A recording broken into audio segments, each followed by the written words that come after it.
I'm Richard Saxton. We're talking about the business of golf with someone who knows it better than anybody, golf legend Jack Nicklaus. You've had success on the course and, of course, off the course as well.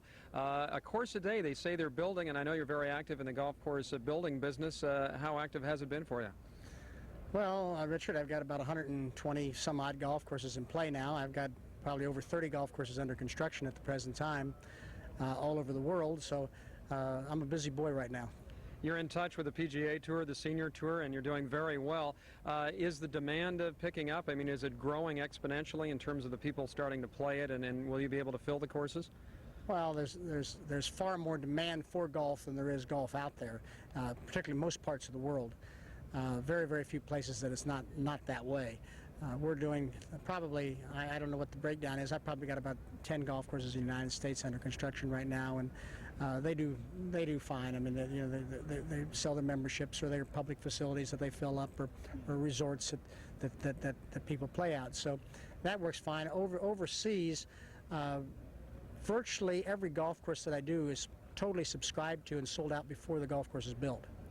And so the demand is continuing overseas. And when we first started particularly in Southeast Asia, we were one of the few people starting down there. Now everybody's down there designing golf courses and building golf courses. So that's probably the explosion area of the world right now as it relates to golf courses. Do you retain any or manage any, or do you strictly go in, design, and leave and move on? A variety of packages. Sometimes we own some of them that we do for other people. Some we manage. Some we have no more involvement than just doing the course. But there's a variety of things that happen. You know, whatever the package is. You know, that's you're in the business of designing and constructing golf courses. You know, you fit the package to what the owner has, not your package. How does that fit into your golf empire, from equipment to apparel, and now you're in management and you have some players that you're handling? How big is each one of those facets of your business? Well, I think the design business is the biggest facet of my business. I don't think there's any question about that. It's sort of the cash cow of Golden Bear, you might say, and it sort of funds a lot of the other things. But because the design business allowed me to do some of the other things, it's allowed me to get into the club business, allowed me to get into the player management, allowed me to get into public facilities. It's allowed me to get into driving ranges, golf schools, things like that, because you know, those businesses will need funding and carrying for 2 or 3 years before they turn a profit. But the big reason I did that is that I look back at my business about 7 or 8 years ago, and it was about 90% Jack Nicklaus. If Jack Nicklaus went away, the business went away. And the purpose of that is, I've been a very family-oriented guy, and my kids are coming along and they're involved with me in the businesses, and I needed to be able to have a business that carried on beyond my game and my lifetime. And if I wanted to get out of here and do something else, then I could. So I made an investment, and fortunately for the golf design business, that happened. It allowed me to make that investment, and it allowed me to be in a position to where we now have a business that probably is 30 or 40% Jack Nicklaus, and about 60 or 70% stands on its own 2 feet, which I'm very proud of that we've been able to do. I was going to say, time management must be a hurdle for you. How do you play so well when you're on the course and then handle all those businesses? Well, I'm not so sure I play so well anymore, Michael, but sometimes I play well. But it's fun. I enjoy it. I enjoy playing the game of golf. Everything's happened because of being able to hit a golf ball and being able to get it in the hole occasionally. And but to see some of the other things happen, and see my boys and my daughter come along and be involved in what we're doing. My son-in-law is involved with us, and it's really fun for me to have that, and have them. And they all live close. They're all there. It's really neat. And you've kept it private. You haven't, taken it public or done much in the way of joint ventures and so on? Not at this point in time. That doesn't rule out anything in the future, though. All right. Looking ahead, what other aspects of the business do you think you're going to work on? This club business has really turned from a ping-dominated business now with Callaway and Cobra and more pieces of the pie going elsewhere. How do you analyze the equipment side? Well, the equipment side is, we started a little different than other people. I think that we tried to build a good, solid business, and one we turned to profit the first year and turned to profit every year. And I think that was one of the key things. A lot of companies have gone in and thrown a lot of money at things, and you've had a lot of promotion and so forth. And a lot of them have fallen by the wayside. Financially, haven't made it. Some have. Cobra and Callaway have done a very, very good job. Ping's done a very good job, and they've got the lion's share of the market.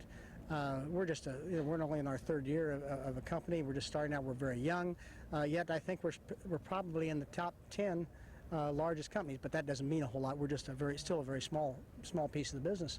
But we'll grow, and we'll come along with that product that Callaway did with their Big Bertha, and Cobra's done with their Cobra golf clubs, and we'll come along with that one product that will allow us to get behind and promote, but we want to promote it and get it on a sound business basis so that I'm not relying on this explosion for our success. I want our good, sound business policies to be the answer for our success. What do you think of the bubble shafts, the graphite, the composites, the titanium heads now, the oversized clubs, all this new technology that's just been a mad rush the last few years? Well, they're selling. They're doing the companies are doing very well with it. I know TaylorMade made a very big investment in the bubble shaft and the promotion of that, and been very, very successful with it. It's probably turned that company around and done very well with it.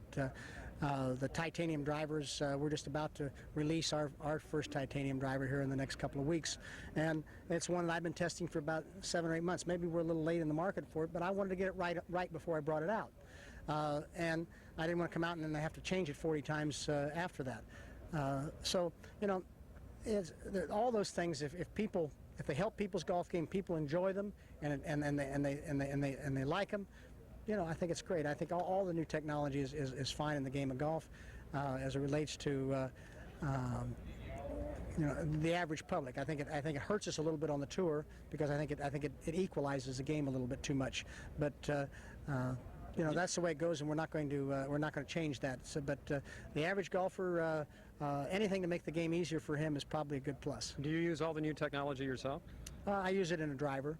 Mm-hmm. That's basically it. I play. Other than that, I play the same clubs technically that I played 20 years ago. Just on your schedule, how many events do you figure you're going to play a year, and how do you plan it out? I play about 20 events a year, sort of split it between the regular tour and the senior tour, and a few odd events like the Skins games and the Grand Slams and stuff like that.